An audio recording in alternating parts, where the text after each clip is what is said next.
రాముడి గురించి ముందు ఒక 2 మాటలు చెప్పుకొని ఈరోజు ఒక చిన్న కథ చెప్తాను. మామూలుగా మన ఎంత మంచివాళ్ళం అయినా మన ఇంట్లో వాళ్ళు లేకపోతే మనతో ఉండే మిత్రులు లేదా స్నేహితులు వాళ్ళు మాత్రమే పొగుడుతారు, అవునా కదా? కానీ మీరు రాముడిని చూస్తే రామో విగ్రహాన్ ధర్మ అన్న శ్లోకాన్ని రాముడు బాణం ప్రయోగించిన మారీచుడు చెప్పాడు. అంటే రాముడి గుణాలు చూడండి ఎంత గొప్పవంటే శత్రువు కూడా ఆయన్ని కీర్తించాడు.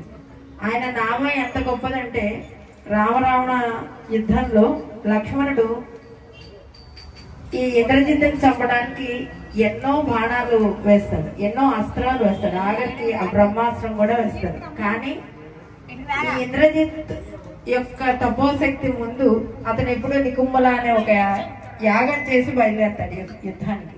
దాని ముందు ఏది కూడా పనిచేయదు.